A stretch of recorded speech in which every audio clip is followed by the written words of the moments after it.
All right, let's talk about dessert, and I don't mean chocolate cake. Instead, when we talk about dessert this week, we're talking about it in this sense. Have you ever received a grade you did not deserve? Now, in the last lecture, I actually asked you if you had ever not received a grade you were entitled to. But that's a different question from this one. This one is, have you ever received a grade you did not deserve? I have. Eighth grade. The class is given a significant research project, significant by eighth grade standards, to write a research report on one California mission. Okay, so we had to select a mission, didn't matter which one, and then we had to write this fairly extensive research report. And it was a pretty big project. I remember watching students work on it kind of week to week in class, and guess who was a slacker? I know you're shocked, aren't you? You're never going to think of me the same way again. Yeah, me. I didn't work on it. I was so bored by the assignment that I just kept avoiding it. And then literally I remember it very clearly, it was a Sunday and I was in my mom's office. She was at work doing some work and I had gone with her. And my plan was, well, I'm going to go ahead and write this report on the night before it's due. But I'm still a slacker.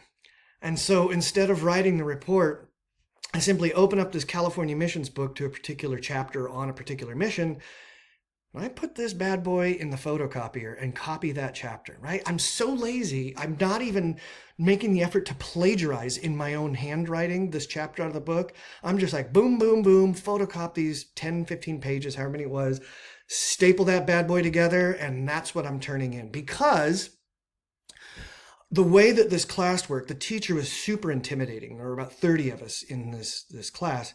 And the way this worked is when you turned in assignments, your row walked up and one by one handed your assignment to the teacher. And I didn't want to do the walk of shame where I walk up and have to say, I'm sorry, Mr. Paya, but I didn't do it, because that would mean all hell breaks loose. I'm going to be embarrassed in front of the whole class.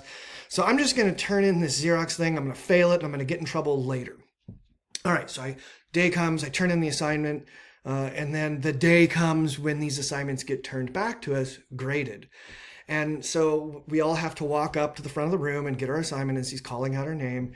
I'm walking up there thinking like, oh, I hope he doesn't humiliate me, but I know there's going to be an F, or, you've got to go back and do this with a lower grade or something along those lines. And he hands me this packet of Xerox photographs of Xerox copies. And there's an A+ on the front.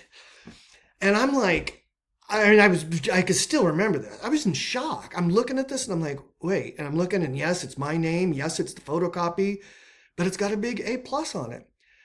And I'm absolutely baffled by this, right? Because there is nothing about my performance. There's nothing about this thing I turned in that warrants an A+.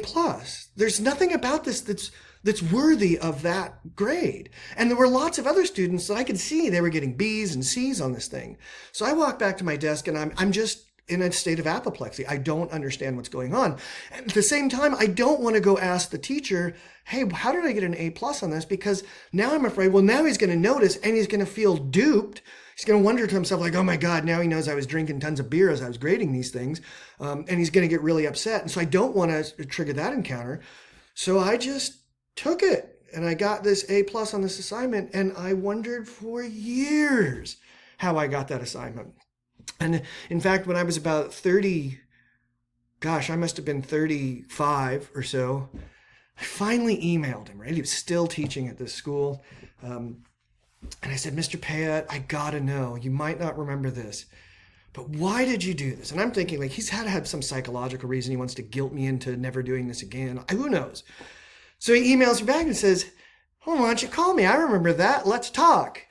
And so I wait a few days and then I finally get up the muster to call him. And of course, he's now dead, right? Just within a couple of days. So I never got to find out why I got that A+ on that assignment. It still drives me crazy to this day, obviously.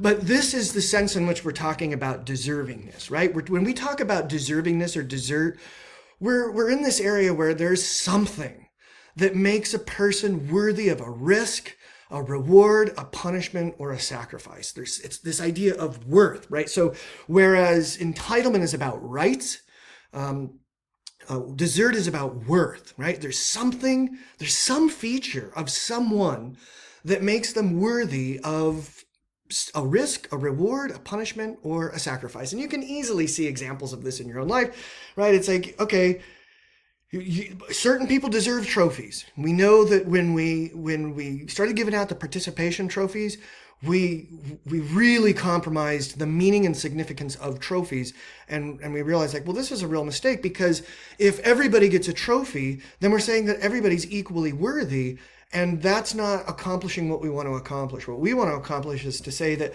by some performance standard, there are some that performed better than others. In their superior performance is that something that makes this person worthy of the reward of the trophy, but not that person. And the same might be true for different prison sentences or punishments that people get. We say, like, there's something about what you did that makes you worthy of a day in jail or a life in jail. Right? So when we talk about desert, we're talking about this idea that somebody is worthy of something, and they might not have a right to the thing that they are deserving. Okay? I'm just going to go out on a limb and guess that you probably deserve love, but you're not entitled to it. Okay? You may deserve a day off or a bonus at work, but unless you've got a codified agreement with your employer that establishes a right to that bonus, given certain performance metrics, as deserving as you are, you might not have a right to that thing. Okay, so when we talk about desert, there's some feature of a person. We might say it's what they did, it's who they are. It's what their parents did. That's what makes them worthy of this reward that we want to hand out to them. It's what their ancestors did, and that's what makes it worthy of them having to make this sacrifice, or them having to suffer this punishment. Or they belong to a particular group, and their membership in that group makes them deserving of a particular punishment or reward. You kind of see this when we talk about, being a member of a gang is itself in some places enough to deserve some kind of punishment. So when we talk about desert, we're talking about this idea of worthiness. And whereas entitlements create legal obligations for others, desert establishes moral obligations for others. So if I'm deserving something, that means that somebody else has a moral obligation to provide me with that thing. So you might say that if you're walking down the hallway at college and you smile and say, "Hi, how are you today?" to somebody, that you deserve some sort of a reciprocal agreement, acknowledgement. And if the person just kind of glares at you, you'd be like, well, that's rude. That's kind of wronging me, right? Not in a way that I can take them to court over, but that's kind of a jerk move, because I just did something, I just gave you a nice gesture, and I deserve one of those in response, and you didn't give it to me, and now I think you're kind of a crummy person. Okay, so entitlements are about legal rights and obligations, and desert is about being worthy and moral obligations.